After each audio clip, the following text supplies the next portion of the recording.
रहमान रहीम। अस्सलाम वालेकुम स्टूडेंट्स, कैसे हैं सब लोग। उम्मीद करता हूँ सब लोग खैरियत से होंगे। Welcome to my YouTube channel Falcon Academy. जैसे कि आप लोगों को पता है कि हम इंग्लिश 515 का कोर्स शुरू किए हुए हैं, तो इस वीडियो में हम शेयर करेंगे लेक्चर नंबर 2 पढ़ेंगे। तमाम दोस्तों से गुजारिश है चैनल को सब्सक्राइब कर लें। तो चलते हैं जी लेसन नंबर 2 की तरफ। Teaching of reading and writing हम पढ़ रहे हैं जी। Introduction to learning to read learning to read in another language, कि हम इस चीज़ का इंट्रोडक्शन पढ़ेंगे कि किस तरह हम किसी और लैंग्वेज के अंदर, अनदर लैंग्वेज के अंदर हम रीडिंग को पढ़ सकते हैं, या हम किसी दूसरी लैंग्वेज के अंदर रीडिंग हम किस तरह कर सकते हैं। तो ये लेक्चर इसके मतलब है। तो शुरू करते हैं जी। इसमें मुख्तलिफ़ किस्म के फैक्टर्स इन्वॉल्व होते हैं। कि एक क्वेश्चन 1985 में उसने कहा था कि रीडिंग बाय रीडिंग, कि आप किस तरह रीडिंग को प्रमोट कर सकते हैं by the use of reading. उसके बाद एक्सटेंसिव रीडिंग एंड बेनिफिट्स, कि किस तरह आप एक्सटेंसिव रीडिंग को प्रमोट कर सकते हैं और इससे आप क्या क्या फ़वाइद हासिल कर सकते हैं।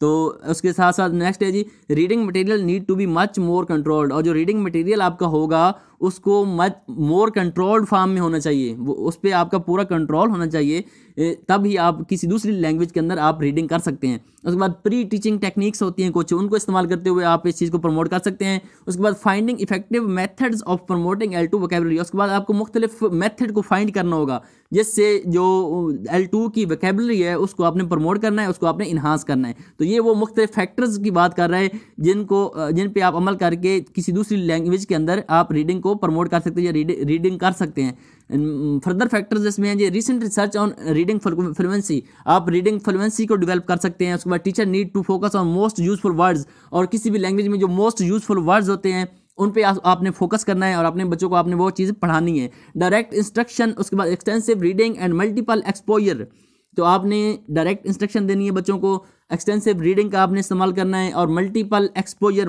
आपने ज़्यादा से ज़्यादा एक्सपोजर देना है उस लैंग्वेज का जो आपने बच्चों को पढ़ाना चाहते हैं। तो ये वो सारी टेक्निक्स हैं जो आपकी मदद कर सकती हैं। उसके बाद रीडिंग स्ट्रेटजीज आपकी बहुत ज़्यादा मजबूत होनी चाहिए, इफेक्टिव होनी चाहिए। It is more than translating, just translate आपने नहीं करना, बल्कि आपने जो टेक्स्ट के पीछे जो कंसेप्ट होता है उसको आपने बच्चों तक पहुंचाना है। उसके बाद आपने connect prior and existing knowledge, आपकी जो प्रीवियस नॉलेज है उसको आपने अपने एग्जिस्टिंग नॉलेज के साथ कनेक्ट करना है। तब भी ये सारी टेक्निक्स आप इस्तेमाल करेंगे तो आप अफेक्टिव तरीके से बच्चों को जो है वो रीडिंग करवा सकते हैं। उसके बाद introduction to learning to read in another language, इसका पार्ट 2 अगर हम पढ़ें, पार्ट 2 की अगर हम बात करें तो इसमें भी मुख्तलिफ किस्म के फैक्टर्स की वो बात कर रहा है कि L2 student need to think in English, कि जो L2 के स्टूडेंट्स होते हैं उनको चाहिए कि वो इंग्लिश में सोचें। Reading instruction needs to focus on training students how to think about text, और आप जो रीडिंग इंस्ट्रक्शन की अगर बात करें तो आपको इस चीज़ पे फोकस करने की ज़रूरत है कि आप अपने बच्चों को सिखाएं, अपने स्टूडेंट्स को सिखाएं कि उन्होंने किस तरह जो टेक्स्ट होता है उस पर फोकस करना है और उसके बारे में सोचना है। और उसके बाद कॉग्निटिव साइकोलॉजिस्ट जो होते हैं, conscious awareness of what students doing, और कॉग्निटिव साइकोलॉजिस्ट वो इस चीज़ पे फोकस करते हैं कि किस तरह आप कॉन्शियस अवेयरनेस पैदा कर सकते हैं अपने स्टूडेंट्स के अंदर कि वो किसी टेक्स्ट के बारे में सोचें या अपनी सोच को उस टेक्स्ट के मुताबिक ढालें, या उस बार बार उनके जो जहन में जो कॉग्निटिव प्रोसेस चल रहा है उसमें कॉन्शियसनेस पैदा करें ताकि वो उस लैंग्वेज के बारे में अच्छे तरीके से इल्म हासिल कर सकें। नेक्स्ट है जी, ये इस पूरे टॉपिक में ये मुख्तलिफ फैक्टर्स ही बताएगा आपको। One students are conscious of process, जब स्टूडेंट्स जो हैं वो इस प्रोसेस से कॉन्शियस हो जाएंगे, के बारे में उनको इल्म हो जाएगा, they can monitor their comprehension, तो फिर वो खुद अपनी कंप्रीहेंडिंग एबिलिटीज़ को मॉनिटर कर सकते हैं। Interacting and talking about text in particular ways is essential, आपने क्या करना है कि आपने उनको कहना है कि भाई एक दूसरे से उस टेक्स्ट के बारे में डिस्कस करें, इंटरेक्ट करें, बात करें एक दूसरे से, और ये वो मुख्तलिफ ज़राए हैं जिनसे उनको उस टेक्स्ट के बारे में समझने में मदद मिलेगी। Students must read faster with fluency, students को चाहिए कि वो तेज़ तेज़ पढ़ें और फ्लुएंसी हासिल करें किसी भी टेक्स्ट के अंदर। Faster reading and building up thought, उनको चाहिए कि वो फास्टर रीडिंग को डेवलप करें और अपनी जो थाट्स हैं, जो उनकी सोच है उसको बिल्ड अप करें, उनको डेवलप करें, तो तभी वो किसी अदर लैंग्वेज को पढ़ सकेंगे। आगे फर्दर फैक्टर्स हैं कि talk about their reading and explain how students make sense of a text, कि वो आपको चाहिए कि आप बात करें रीडिंग के बारे में और एक्सप्लेन करें स्टूडेंट्स को कि किस तरह वो किसी भी टेक्स्ट को समझ सकते हैं। Break the habits of reading every word, आप उनकी इस हैबिट जो उसकी जो आदत है, हैबिट है, उसको आप तोड़ दें कि हर वर्ड को नहीं पढ़ना आपने, बल्कि आपने teach how to vary their reading rate, और उनको आप पढ़ाएं कि आपका जो रीडिंग रेट है उसको आपने किस तरह बढ़ाना है या आपको उसको किस तरह इन्हांस करना है, इम्प्रूव करना है, क्योंकि फ्लुएंसी तभी हासिल होगी जब आपका रीडिंग रेट हाई होगा।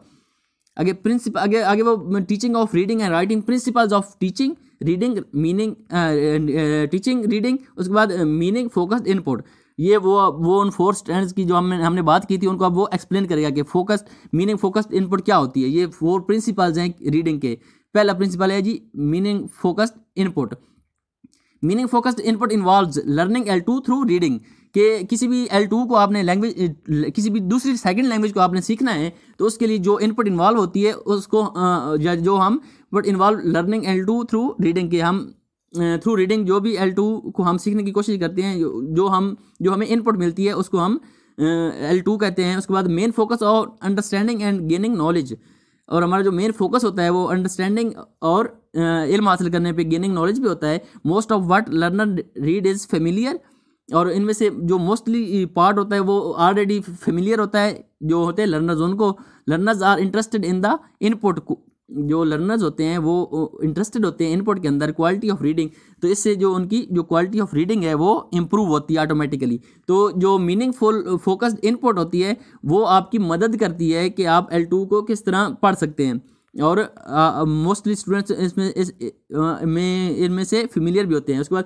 Practice and training for purposes, इसकी आपने प्रैक्टिस करनी है और ट्रेनिंग करनी है किसी खास मकसद के लिए। Reading to speech for info, तो आपने जो रीडिंग करनी है वो उसका एक मकसद होना चाहिए। उसके बाद स्कीमिंग एंड स्कैनिंग, आपने स्कीमिंग और स्कैनिंग को प्रमोट करना है उसके रीडिंग के जरिए। उसके बाद to learn integrate info critic text to write, या आप रीडिंग करते हैं कि आप किसी भी तनकीद करें टेक्स्ट पे या टेक्स्ट को रीराइट करें। उसके बाद अप्रोप्रिएट टू स्टूडेंट्स प्रोफेशन, और ये जो सारा प्रोसेस है ये अप्रोप्रिएट होना चाहिए स्टूडेंट्स के लेवल को, कि स्टूडेंट्स का जो लेवल है उसको मद्देनजर रखना चाहिए इसको डेवलप करते हुए। Use to develop L2 proficiency, और ये सारा प्रोसेस जो है ये L2 प्रोफिशिएंसी को डेवलप करने के लिए इस्तेमाल होता है, कि जितनी अच्छी आपकी इनपुट होगी इतना ज़्यादा आपकी जो आउटपुट वो ऑटोमेटिक होगी। उसके बाद इनपुट की अगर मजीद बात करें, जो क्रेशन 1985 में उन्होंने कहा था कि इनपुट थ्योरी उन्होंने पेश की थी, जिसके मुताबिक meaningful comprehensible input has source of L2 learning, कि जो मीनिंगफुल और कंप्रीहेंसिबल इनपुट आप स्टूडेंट्स को देते हैं वो एज ए सोर्स के तौर पर यूज़ होती है L2 की लर्निंग के अंदर, कि जितनी ज़्यादा आप उनको अच्छी इनपुट प्रोवाइड करेंगे जो उनकी समझ में आ जाएगी तो वो उनके लिए L2 लर्निंग में इतनी ज़्यादा मददगार साबित होगी। तो ये उसकी थ्योरी आ गई जी। प्रिंसिपल फॉर टीचिंग, ये दूसरा प्रिंसिपल है जी, वो है जी मीनिंग फोकस्ड आउटपुट, के मीनिंग फोकस्ड आउटपुट क्या होती है, ये सेकंड प्रिंसिपल है। सेकंड इसमें होता क्या है कि meaning focused output involves learning through speaking and writing, कि मीनिंग फोकस्ड आउटपुट की में ये चीज़ें होती हैं कि आप किस तरह लर्न करते हैं थ्रू स्पीकिंग के और राइटिंग के, और यूजिंग L2 प्रोडक्टिवली। अगर आप L2 को प्रोडक्टिव तरीके से यूज़ करना चाहते हैं तो reading should be related to other skills, जो रीडिंग होती है वो उसके साथ साथ जो आपकी अदर स्किल्स होती हैं वो उनके साथ रिलेटेड होती है, तो आपने अदर स्किल्स पे भी फोकस करना है। कोर्स जो आपने डेवलप करना है, कोर्स शुड इन्वॉल्व लिसनिंग, तो कोर्स के अंदर लिसनिंग, स्पीकिंग और राइटिंग एक्टिविटीज़ आपने लाजमी शामिल करनी है, तभी आप रीडिंग को प्रमोट कर सकते हैं, क्योंकि ये सारी जो स्किल्स होती है ये आपस में इंटर रिलेटेड होती हैं।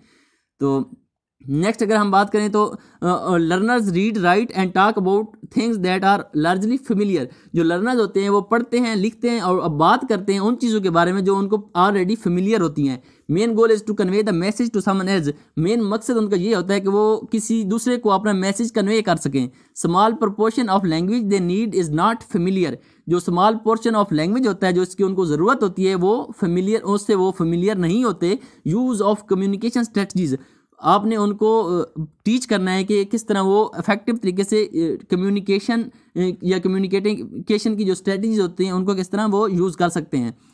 तो आगे जो मिक्सचर आउटपुट की बात करें तो mixture of input and output, कि ये एक मिक्सचर होता है इनपुट का और आउटपुट का। Seven 1985 output hypothesis, output seven का जो आउटपुट हाइपोथेसिस था वो क्या था कि मेक लर्नर्स प्रोड्यूस L2, कि आपने किस तरह लर्नर्स को L2 प्रोड्यूस करने के लिए ट्रेन करना है। Make them consciously notice gaps, आपने उनको सिखाना है कि वो कॉन्शियस तरीके से जो गैप्स होते हैं उनको नोटिस करें।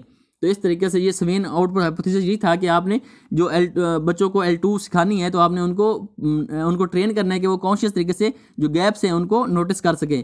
तो आगे जो थर्ड प्रिंसिपल है वो ये है कि principle for teaching reading language focus learning के लैंग्वेज फोकस लर्निंग की अगर हम बात करें कि ये तीसरा प्रिंसिपल है, ये क्या होता है जी, language focused learner should be help to develop skills needed for reading, कि जो लर्नर्स हैं उनको चाहिए कि वो उन डेवलप को या उन स्किल्स को डेवलप करें जो कि रीडिंग के लिए ज़रूरी होती हैं।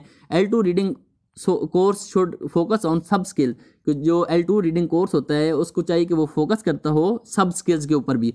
अवेयरनेस ऑफ लैंग्वेज फीचर्स, उसके अंदर लैंग्वेज फीचर्स की अवेयरनेस भी होनी चाहिए।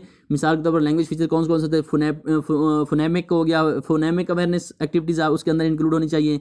उसके अंदर और जो फोनिक्स, उसके बाद स्पेलिंग प्रैक्टिस वगैरह, ये सारी वो एक्टिविटीज़ हैं जो कि उसके अंदर इंक्लूड होनी चाहिए। उसके बाद vocabulary learning and grammar study उसके अंदर होनी चाहिए, वोकैबुलरी का इल्म होना चाहिए और ग्रामर का भी इल्म उसके अंदर होना चाहिए। इंटीग्रेटेड इंटेंसिव रीडिंग, और इंटेंसिव रीडिंग के बारे में भी उसमें होनी चाहिए, मटेरियल मौजूद होना चाहिए। ट्रेनिंग इन रीडिंग एक्टिविटीज़, और फिर उसमें मुख्तलिफ़ किस्म की ट्रेनिंग होनी चाहिए रीडिंग एक्टिविटीज़ के अंदर, और मुख्तलिफ स्ट्रेटजीज़ आपने यूज़ करनी है उसमें। प्रीव्यूइंग होगा, सेटिंग होगा, पर्पज़ होगा और प्रेडिक्टिंग, ये वो मुख्तलिफ स्ट्रेटजीज़ हैं जो कि लैंग्वेज फोकस्ड होती हैं और ये आपके कोर्स में शामिल होनी चाहिए।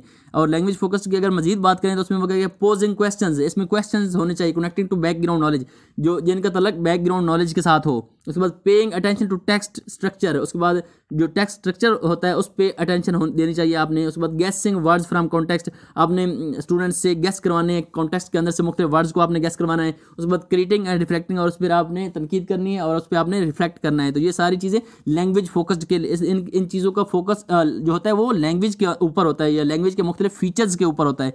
तो लैंग्वेज फोकस में ये सारी चीज़ें इंक्लूड होती हैं। आगे जी लास्ट प्रिंसिपल और फोर्थ प्रिंसिपल जो है वो है जी principle for teaching reading fluency development, कि फ्लुएंसी डेवलपमेंट ये चौथा प्रिंसिपल है। चार प्रिंसिपल हैं ये चार प्रिंसिपल हैं आपने किस तरह टीच करना है रीडिंग को। रीडिंग टीचिंग के चार प्रिंसिपल हैं जो कि हम पढ़ चुके हैं 1 by 1। ये फोर्थ और फाइनल है कि फ्लुएंसी डेवलपमेंट, कि फ्लुएंसी डेवलपमेंट आपने किस तरह करनी है। फ्लुएंसी डेवलपमेंट की अगर बात करें तो learners should be helped and pushed to develop fluency and reading, कि स्टूडेंट्स कोई आपने को पुश करना है और उनकी आपने हेल्प करनी है कि वो अपनी फ्लुएंसी को डेवलप करें रीडिंग के अंदर, कि वो जल्दी जल्दी पढ़ें, फ्लुएंटली तरीके से रीडिंग कर सकें। रीडिंग फेमिलियर मटेरियल, उनको इसलिए आप क्या कर सकते हैं, आप उनको ऐसा मटेरियल दे जिससे वो ऑलरेडी फेमिलियर हो। आपको पता है जब आप किसी टेक्स्ट को दोबारा पढ़ते हैं जिसको आपने पहले पढ़ा होता है तो वो आप तेज़ी से पढ़ते हैं, तो इस तरह आपकी फ्लुएंसी डेवलप होती है। उसके बाद speed reading, practice in words and recognition of and understanding, तो आपने स्पीड रीडिंग करवानी है बच्चों से और आपने वर्ड रिकॉग्निशन और अंडरस्टैंडिंग की प्रैक्टिस करवानी है अपने बच्चों को, तो तभी आपकी जो फ्लुएंसी है वो डेवलप हो सकेगी। उसके बाद फ्लुएंसी डेवलपमेंट में आता है कि activities include speed reading, repeated reading, paired reading, scanning and skimming, तो ये सारी वो एक्टिविटीज़ हैं जिनकी वजह से फ्लुएंसी आपकी डेवलप होती है। रोल ऑफ मोटिवेशन, आपने बच्चों को मोटिवेट करना है, इंटरेस्टिंग टेक्स्ट उनको देने हैं। लर्नर शुड रीड अलॉट, तो इससे जो लर्नर्स हैं उनको चाहिए कि वो ज़्यादा से ज़्यादा पढ़ें तब ताकि उनकी जो फ्लुएंसी है वो डेवलप हो सके। उसके बाद extensive reading can be monitored and encourage, और एक्सटेंसिव रीडिंग आपने उनको करवानी है और फिर उसको आपने मॉनिटर करना है और फिर उसको आपने अप्रिशिएट भी करना है। तो इस तरीके से आप जो फ्लुएंसी है वो अपने स्टूडेंट्स की डेवलप करवा सकते हैं। तो अगर मजीद फ्लुएंसी डेवलपमेंट वो कह रहा है कि learners should process L2 features in deep and thoughtful ways, कि जो लर्नर्स हैं उनको चाहिए कि वो L2 फीचर्स जो हैं उनको गहराई से और एक थाटफुल तरीके से बच्चों को पढ़ाएं या लर्नर्स को प्रोसेस करवाएं।